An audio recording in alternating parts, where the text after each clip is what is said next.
Hello friend, तो कैसे हो आप सभी। स्वागत करते हैं आप सभी कई बस जी क्विज में। तो फ्रेंड आज जो है कि बिहार पुलिस कांस्टेबल 2023 के लिए मॉक टेस्ट नंबर 2 लेके आए हुए, क्योंकि इससे पहले ऑलरेडी हम सिर्फ 1 मॉक टेस्ट कंप्लीट कर चुके थे, जिसका प्लेलिस्ट बना हुआ है। अगर नहीं देखे जरूर देख लीजिएगा, लिंक डिस्क्रिप्शन में प्रोवाइड कर दिए हैं। तो चलिए शुरू करते हैं आज की मॉक टेस्ट को। ये वर्दी का जो भी सपना देखे हुए हैं उसके लिए है। तो अगर आपको भी वर्दी चाहिए तो लगाइए शुरू से अंत तक और लास्ट में स्कोर बताइए कितने क्वेश्चन सही कर पा रहे हैं। बिल्कुल आपके एग्जाम पैटर्न पर ये आपको मॉक टेस्ट प्रोवाइड किया जा रहा है। तो चलिए शुरू करते हैं आज के इस मॉक टेस्ट को हम सभी। आइए फर्स्ट क्वेश्चन देखिए। पहला क्वेश्चन है, विश्व जनसंख्या दिवस कब मनाया जाता है। अगर इन सेट में किसी भी क्वेश्चन का आंसर पता हो तो अपना आंसर आप सभी नीचे कमेंट बॉक्स में बता सकते हैं। हर क्वेश्चन के लिए समय भी आपको मिल जाएगा। चलिए बताएंगे इस क्वेश्चन का राइट आंसर क्या हो जाएगा। विश्व जनसंख्या दिवस कब मनाया जाता है।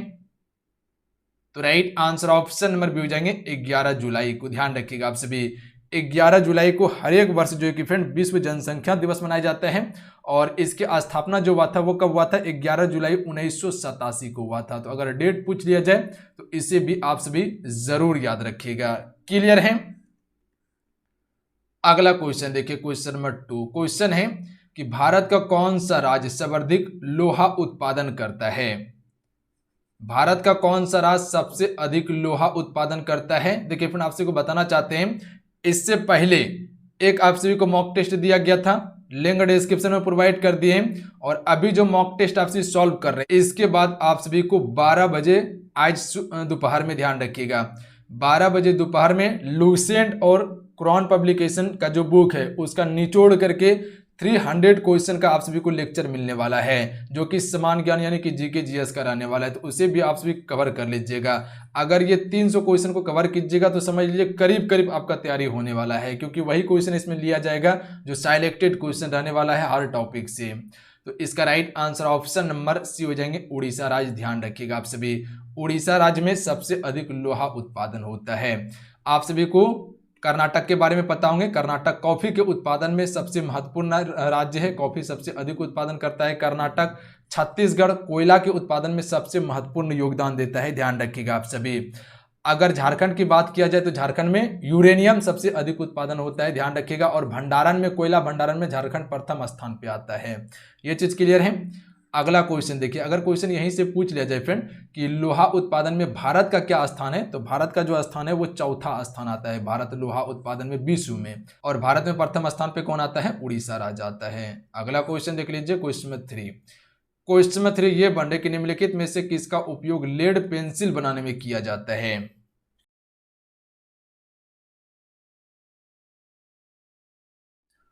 राइट आंसर ऑप्शन में भी देंगे ग्रेफाइट का। ध्यान रखिएगा आप सभी, देखिए ग्रेफाइट का जो उपयोग करते हैं हम सभी लेड पेंसिल बनाने के लिए उपयोग करते हैं। और ये कार्बन का जो है कि शुद्ध रूप होता है, ध्यान रखिएगा आप सभी। इसे गरीबों का हीरा भी कहा जाता है। तो इतना सा जरूर याद रखिएगा। क्लियर है। अगला क्वेश्चन देख लीजिए, क्वेश्चन नंबर 4। क्वेश्चन नंबर 4 है कि सोना में क्या मिलाया जाता है। चलिए क्वेश्चन 4 के लिए राइट आंसर बताएंगे आपसे। फ्रेंड आपसे वीडियो को लाइक जरूर कीजिएगा, आपका एक लाइक मोटिवेट कराता है। तो आप सभी लाइक जरूर कीजिएगा आज की सेशन को। और जो चैनल पे पहली बार आए, चैनल को जरूर सब्सक्राइब करके घंटे को प्रेस कर लीजिएगा। देखिए यहाँ आपको कंप्लीट तैयारी करवाया जाएगा हर सब्जेक्ट का। तो बिल्कुल आप सभी टेंशन फ्री रहिए, चैनल को सब्सक्राइब करके घंटे को प्रेस कर लीजिए। बिल्कुल कहीं नहीं जाना आप सभी को, एक बार इसको ज्वाइन कीजिए, यहाँ आपको सारा चीज मिलने वाला है। जो वर्दी का सपना देखे हुए हैं उसे बिल्कुल अचीव आपको करवाने वाले हैं। आपकी बार वर्दी सबको मिलने वाला है, क्योंकि वैकेंसी ही इतना है। अगर थोड़ा सा एफर्ट लगा लीजिएगा तो समझ लीजिए कि वर्दी आपके हाथ में है आपकी बार।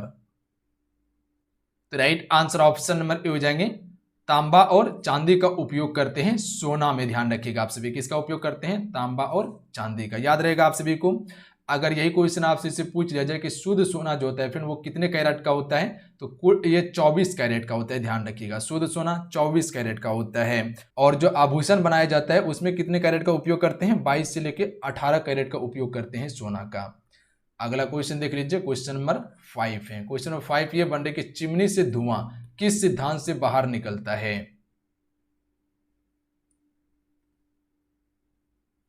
तो right answer option number D हो जाएंगे संवहन विधि से बाहर निकलता है चिमनी से धुआं। ध्यान रखिएगा। आप सभी दूध को उबाले होंगे या पानी को जो उबालते हैं वो भी संवहन विधि से ही गर्म होता है, ध्यान रखिएगा। चालन विधि से गर्म क्या होता है, लोहा होता है। जैसे ये एक छड़ है, अगर यहाँ इस साइड पे अगर गर्म कीजिएगा तो धीरे धीरे देखिएगा ये साइड भी गर्म हो जाता है। तो ये चालन विधि से होता है, ध्यान रखिएगा आप सभी। विकिरण विधि से क्या होता है, तो आप सभी जो देखते हैं सूर्य से जो किरण आता है पृथ्वी पर, जो पृथ्वी गर्म होता है वो विकिरण विधि से होता है, ध्यान रखिएगा, याद रहेगा आप सभी को। अगला क्वेश्चन देखिए, क्वेश्चन नंबर 6। क्वेश्चन नंबर 6 है कि भारतीय सम्राट हर्षवर्धन की जीवनी हर्ष रचयिता किसने लिखी थी। आप सभी उस वीडियो को जरूर देख लीजिएगा जो आने वाला है, तो इंतजार कीजिए आप सभी। 300 मोस्ट इंपॉर्टेंट क्वेश्चन कवर करवाया जाएगा, जिसमें history, geography, polity, economy, physics, chemistry, bio, plus में विविध का सेक्शन मेंशन किया गया है, क्योंकि दोनों बुक आपके लिए काफी इंपॉर्टेंट है। लूसेंट तो काफी इंपॉर्टेंट है ही है, अगर कुछ क्वेश्चन अगर छूट जाता है, अगर लेवल अप होता है, तो उसके लिए क्राउन पब्लिकेशन बेस्ट बुक है। तो दोनों को मेंशन किया गया है उसमें, तो उसे जरूर कवर कर लीजिएगा अगर आपकी बार रिजल्ट बनना चाहते हैं आप सभी। तो कितने बजे मिलने वाला है, 12 बजे, ध्यान रखिएगा। उसके बाद भी आप सभी देख सकते हैं, कहीं कोई दिक्कत नहीं है। राइट आंसर ऑप्शन में भेजेंगे बाण भट्ट ने, ध्यान रखिएगा। हर्ष रचयिता कौन थे, तो बाण भट्ट। अगर क्वेश्चन पूछ लिया जाए कि हर्ष रचित जो थे पुस्तक, ये किसके द्वारा रचना की गई थी, बाण भट्ट के द्वारा। अगर आपसे इसे पूछ लिया जाए कि कालिदास का जो प्रमुख पुस्तक है वो कौन कौन सा है, तो एक मेघदूत याद रखिएगा और दूसरा अभिज्ञान शाकुंतलम को याद रखिएगा। मेघदूत और अभिज्ञान शाकुंतलम किसकी है, तो ये कालिदास की है, ध्यान रखिएगा। कौटिल्य का कौन सा है, तो अर्थशास्त्र है। कौटिल्य कौन थे, जो चंद्रगुप्त मौर्य के दरबार के प्रधानमंत्री थे। कौटिल्य, विष्णुगुप्त चाणक्य भी कहा जाता है इसे। अगला क्वेश्चन देखिए, क्वेश्चन में 7। क्वेश्चन में 7 ये बन रही कि धारा प्रभाव वाले चालक के चारों ओर किस प्रकार का क्षेत्र उत्पन्न होता है। तो धारा प्रभाव वाले चालक के चारों ओर जो क्षेत्र उत्पन्न होता है वो चुंबकीय क्षेत्र उत्पन्न होता है, ध्यान रखिएगा आप सभी। यानी कि ऑप्शन में बी राइट आंसर रहेंगे, क्लियर है। अगर ये क्वेश्चन पूछ लिया जाए कि इस क्षेत्र का जो प्रयोग किया गया वो पहली बार कब किया गया था, 1812 में किया गया था। किसके द्वारा, ऑस्ट्रिएट के द्वारा किया गया था। किसके द्वारा, ऑस्ट्रिएट के द्वारा किया गया था, ध्यान रखिएगा। और इसका उपयोग किस में होता है, जैसे कि विद्युत मोटर होता है, विद्युत जनित होता है, उसमें उपयोग करते हैं चुंबकीय क्षेत्र का, क्लियर है। अगला क्वेश्चन देखिए, चलिए इस क्वेश्चन का राइट आंसर बताएंगे आपसे। क्वेश्चन में 8 के लिए राइट आंसर क्या होगा, निम्नलिखित में से कौन भारत में सबसे पुराना आईआईटी यानी कि भारतीय प्रौद्योगिकी संस्थान है। तो सबसे पुराना अगर भारतीय प्रौद्योगिकी संस्थान की बात किया जाए तो ये आपका है आईआईटी खड़गपुर, ध्यान रखिएगा आप सभी। Option number A right answer रहेंगे, क्लियर है। अगर इसकी स्थापना की बात किया जाए तो इसकी स्थापना जो हुआ था फ्रेंड 1951 में हुआ था, तो इस डेट को जरूर याद रखिएगा। अगला है क्वेश्चन नंबर 9। क्वेश्चन, निम्नलिखित में से कौन सा संगठन वैश्विक आतंकवाद सूचकांक जारी करता है। वैश्विक आतंकवाद सूचकांक जो जारी करता है कौन सा संगठन करता है, तो ये जारी करता है अर्थशास्त्र और शांति संस्थान जारी करता है, यानी कि आईईपी के द्वारा जारी किया जाता है, क्लियर है। अगला है, सिंधु घाटी सभ्यता के निम्नलिखित स्थलों में से किसमें द ग्रेट बाथ पाया जाता है। द ग्रेट बाथ किस स्थान पर पाया जाता है या किस स्थलों पर पाया जाता है, तो ध्यान रखिएगा आप सभी, ये मोहनजोदड़ो में पाया जाता है द ग्रेट बाथ। ऑप्शन में डी राइट आंसर रहेंगे। आइए अगला क्वेश्चन कर लेते हैं, क्वेश्चन नंबर 11। अगला क्वेश्चन देखिए, महासागरीय भूपर्पटी मुख्य रूप से डैश से बनी है, यानी कि महासागरीय भूपर्पटी जो है ये मुख्य रूप से किससे बनी हुई है, सिलिकॉन और एल्युमिनियम से बनी हुई है।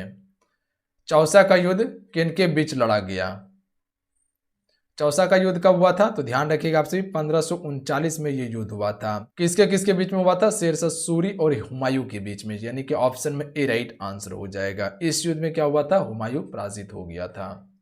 अगला क्वेश्चन है,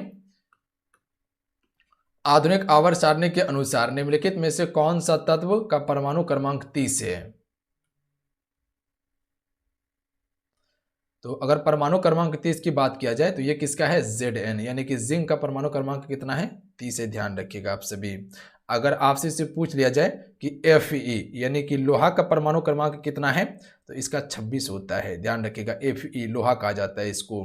अगर CO की बात किया जाए, जिसे हम सभी कोबाल्ट भी कहते हैं, कोबाल्ट इसे कहा जाता है, कोबाल्ट कहा जाता है और इसका परमाणु क्रमांक कितना है? 27 है। अगर Na की बात किया जाए तो इसे हम सभी निकेल कहते हैं और इसका परमाणु क्रमांक कितना है? 28 है। ध्यान रखिएगा। क्लियर हो गया।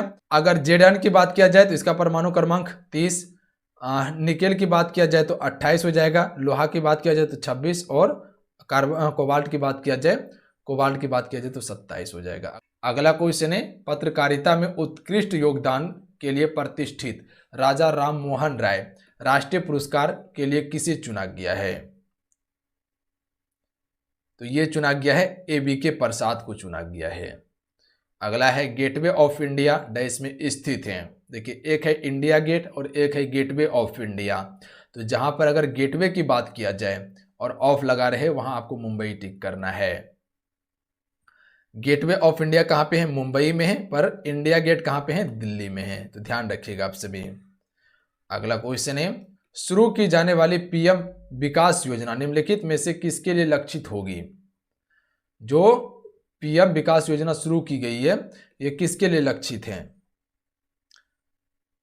पारंपरिक कारीगर के लिए लक्षित है। ऑप्शन में डी राइट आंसर रहेंगे। याद रखिएगा आप सभी। अगला क्वेश्चन कर लेते हैं फ्रेंड, क्वेश्चन नंबर 17। क्वेश्चन है, स्टारशिप सबसे शक्तिशाली रॉकेट निम्नलिखित में से किसके द्वारा बनाया गया है? स्टारशिप जो रॉकेट है ये सबसे शक्तिशाली रॉकेट है, पर ये जो बनाया गया है वो किसके द्वारा बनाया गया है? स्पेस एक्स के द्वारा बनाया गया। एक्स कर लीजिएगा, स्पेस एक्स के द्वारा बनाया गया। इसका मालिक कौन है? इलॉन मस्क, जो टेस्ला का मालिक है। उसने डैश को आधुनिक हिंदी साहित्य का जनक के रूप में जाना जाता है, यानी कि हिंदी साहित्य का जो जनक कहा जाता है आधुनिक रूप में, वो किसे कहा जाता है? भारतेंदु हरिश्चंद्र को कहा जाता है। अगला है क्वेश्चन नंबर 20। डैश राष्ट्रीय उद्यान विश्व का एकमात्र तैरता हुआ राष्ट्रीय उद्यान यानी कि फ्लोटिंग पार्क है। तैरता हुआ राष्ट्रीय उद्यान उसे कहा जाता है।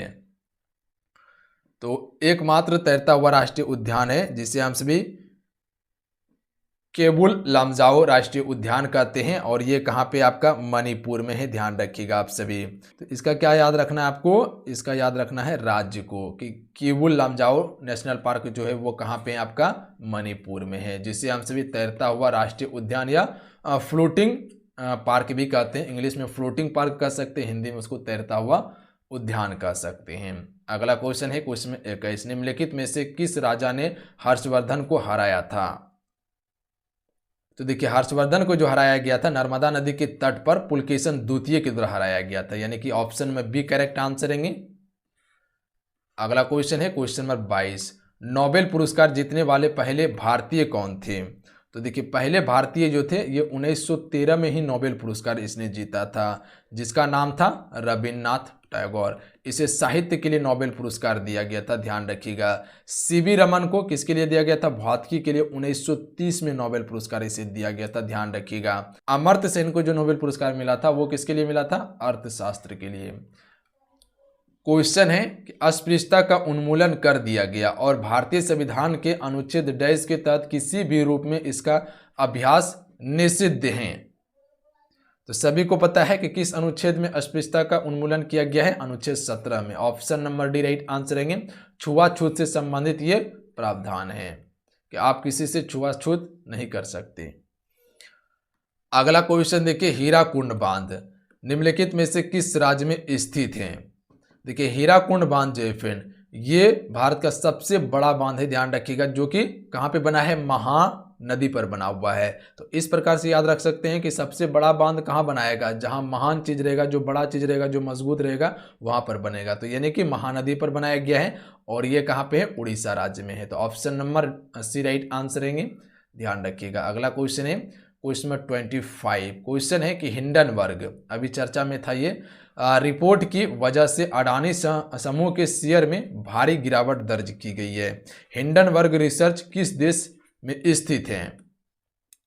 आप सभी देखे होंगे कि अडानी का जो अभी शेयर था वो सभी शेयर का देखिएगा प्राइस जो था वो लमसम जो है कि किसी का 3900 था एक शेयर का, किसी का 4000 था, किसी का देखिएगा तो 2500 था, 2400 था। इस प्रकार से शेयर का प्राइस था और जैसे हिंडनबर्ग का रिपोर्ट आया था, ये शेयर जो है कि धड़धड़ा के कहाँ चलाया है, नीचे चलाया है। लमसम जो है कि अभी इसका प्राइस जो है कि मेरे ख्याल से जो गिर के आया था वो 500 के एवरेज में आ गया था, और अभी जो है कि इसका लमसम 6 से 700 का प्राइस अभी चल रहा है इस शेयर का।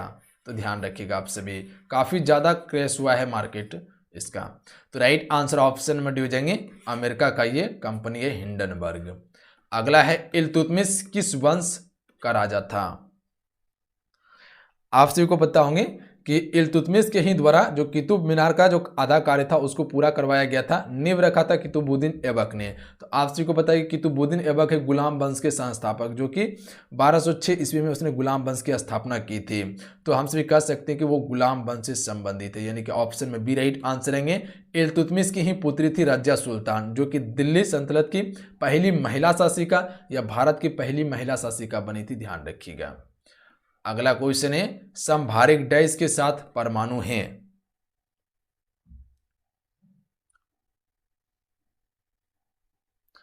तो राइट आंसर ऑप्शन में सीखेंगे समान द्रव्यमान संख्या लेकिन भिन्न परमाणु क्रमांक के साथ, ध्यान रखिएगा। तो ऑप्शन में सी करेक्ट आंसर रहेंगे समभारिक समान द्रव्यमान संख्या लेकिन भिन्न परमाणु संख्या के साथ परमाणु है। अगला है क्वेश्चन नंबर 28। रुपए पे जो है भारत की अपनी तरह का पहला ग्लोबल कार्ड पेमेंट नेटवर्क या निम्नलिखित में से किस संगठन के अंतर्गत आता है रुपए पे। तो एनपीसीआई के अंतर्गत आता है ये, ऑप्शन में बी राइट आंसर रहेंगे। अगला क्वेश्चन है क्वेश्चन में 29। क्वेश्चन है कि विश्व का सबसे ऊंचा सिग्नल आर्क रेलवे ब्रिज किस नदी पर बनाया जा रहा है। तो ये चेनाब नदी पर बनाया जा रहा है, ध्यान रखिएगा आप सभी। विश्व का सबसे ऊंचा सिग्नल आर्क रेलवे ब्रिज। अगला है भारतमाला परियोजना किससे संबंधित है फ्रेंड। तो देखिए भारतमाला परियोजना जो है ये आपका सड़क से संबंधित है। अगला क्वेश्चन देखिए, स्वतंत्रता सेनानी और क्रांतिकारी पोट्टी श्री राममुलु ने दलितों के अधिकार के लिए कौन सी लड़ाई लड़ी। तो मंदिर में प्रवेश करने का अधिकार की लड़ाई लड़ी थी दलितों के लिए। अगला है क्वेश्चन नंबर 32। 1889 में किस प्रमुख फ्रांसीसी रासायनिक के द्रव्यमान के संरक्षण सिद्धांत का वर्णन किया, जिसमें कहा गया कि रासायनिक अभिक्रियाओं में द्रव्यमान ना तो बनता है और ना ही नष्ट होता है। किस अभिक्रिया में, रासायनिक अभिक्रिया में ना तो द्रव्यमान बनता है और ना ही क्या होता है, नष्ट होता है। तो ये जो कहा गया था किसके द्वारा कहा गया था, एंटोनी लेवोजियर के द्वारा कहा गया था, ध्यान रखिएगा आप सभी। तो ये जो सिद्धांत था किसका था, एंटोनी लेवोजियर का, ध्यान रखिएगा आप सभी। बी राइट आंसर रहेंगे। अगला क्वेश्चन है क्वेश्चन नंबर 33। निम्नलिखित में से कौन सा ज्वार भाटा का कारण है। तो राइट आंसर ऑप्शन में सीखेंगे चंद्रमा एवं सूर्य का गुरुत्वाकर्षण बल के कारण जो कि फ्रेंड ज्वार भाटा आता है, ध्यान रखिएगा। क्लियर है। और आप सभी ध्यान दीजिएगा, जो समुद्र में जो पानी जो आप देखते होंगे उथल पाथल जो करता है, यानी कि कभी उठता है कभी नीचे जाता है, कभी उठता है कभी नीचे जाता है, जो लहर मारता है वो किस कारण से होता है, तो वो चंद्रमा का गुरुत्वाकर्षण के कारण से होता है, ध्यान रखिएगा आप सभी। अगला क्वेश्चन देखिए, निम्नलिखित में से कौन सा अभियान प्रधानमंत्री फसल बीमा योजना की नीतियों को किसानों को वितरित करने से संबंधित है। ये कौन सा अभियान है जो प्रधानमंत्री फसल बीमा योजना की नीतियों को किसानों के वितरित करने से संबंधित है।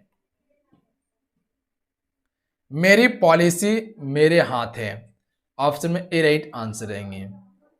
अगला क्वेश्चन देखिए क्वेश्चन में 35 है। क्वेश्चन समझिएगा, किस आयु वर्ग के बच्चे आमतौर पर प्रोटीन ऊर्जा यानी कुपोषण जिसे हम सभी PEM कहते हैं इस नामक के एक समान बचपन के विकार के शिकार हो जाते हैं, जो मुख्य रूप से ऊर्जा प्रोटीन और सूक्ष्म पोषक तत्वों की कमी के कारण होता है।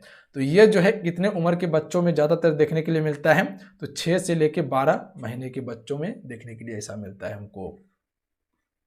वर्तमान में भारत के विदेश मंत्री कौन है, तो सुब्रमण्यम जयशंकर जो है वर्तमान में भारत के विदेश मंत्री हैं। कौन सा तट पश्चिमी तट का हिस्सा नहीं है। तो देखिए पश्चिमी तट का हिस्सा क्या है, काठियावाड़, आप सभी को पता होगा गुजरात में है। कोंकण तट भी है, मालाबार तट भी है, ये सभी कहाँ पे पश्चिमी तट का हिस्सा है। जबकि कोरोमंडल तट जो है ये पूर्वी तट का हिस्सा है, ध्यान रखिएगा आप सभी।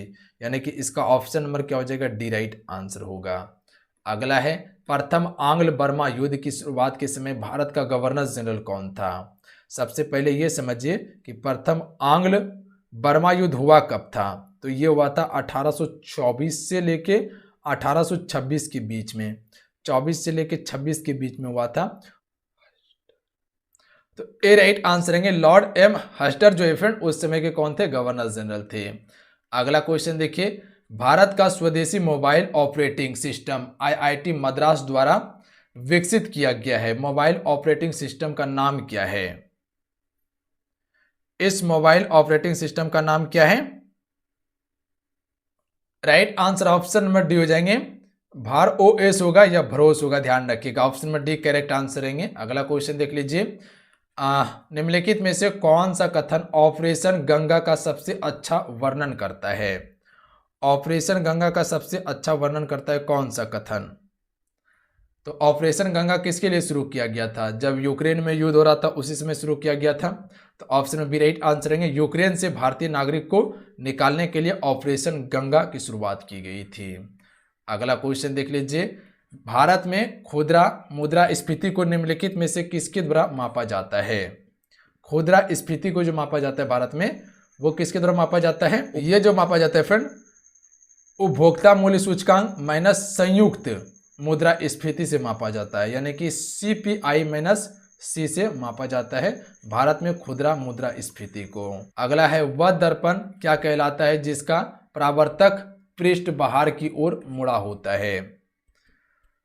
तो परावर्तक पृष्ठ बाहर की ओर जो मुड़ा होता है उसे हम सभी उत्तल दर्पण कहते हैं, ध्यान रखिएगा आप सभी, बाहर की ओर जो मुड़ा रहता है। अगला है नंद वंश के बाद मगध पर किस वंश ने शासन किया था। तो नंद वंश के बाद मौर्य वंश ने शासन किया था, क्योंकि घनानंद को पराजित करके मौर्य वंश की स्थापना की गई थी चंद्रगुप्त मौर्य के द्वारा। दिल्ली के लाल किला को किस वर्ष यूनेस्को विश्व धरोहर स्थल घोषित किया, यानी कि दिल्ली का जो लाल किला है ये यूनेस्को के विश्व धरोहर में शामिल है, पर इसे किस बार घोषित किया गया था, तो 2007 में इसे घोषित किया गया था। अगला है 13वीं शताब्दी में काकतीय वंश ने किस किले का निर्माण करवाया था। गोलकुंडा किला का निर्माण किसने करवाया था, काकतीय वंश के द्वारा करवाया गया था गोलकुंडा किला का निर्माण। अगला है भारतीय संविधान के किस अनुच्छेद में राजभाषा शामिल है। राजभाषा की बात किया जाए तो राजभाषा क्या है, अपना हिंदी है, हिंदी अपना राजभाषा है, और ये जो शामिल किया गया है अनुच्छेद 343 में शामिल किया गया है, याद रखिएगा इंपॉर्टेंट है। अगला है निम्नलिखित में से कौन सी घटना 1942 में हुई थी। ये घटना कौन था, भारत छोड़ो आंदोलन शुरू किया गया था महात्मा गांधी जी के द्वारा 1942 में। अगला है पोलैंड की राजधानी क्या है फ्रेंड। ए राइट आंसर है वार्सो जो है फ्रेंड ये पोलैंड की राजधानी है। अगला है अशोक चक्र में कितनी तिल्लियां हैं। तो कुल 24 तिल्लियां हैं, ध्यान रखिएगा, ए राइट आंसर है। तो चलिए आज कितना है, आज के सेट में कुल 50 क्वेश्चन कवर किए। आज के सेट कैसा लगा आप सबको नीचे कमेंट करके जरूर बताइएगा। अगर आज के सेट अच्छा लगा हेल्पफुल हो तो क्लास को लाइक कीजिएगा और अपने दोस्तों में जरूर शेयर कीजिएगा। जय हिंद, वंदे मातरम।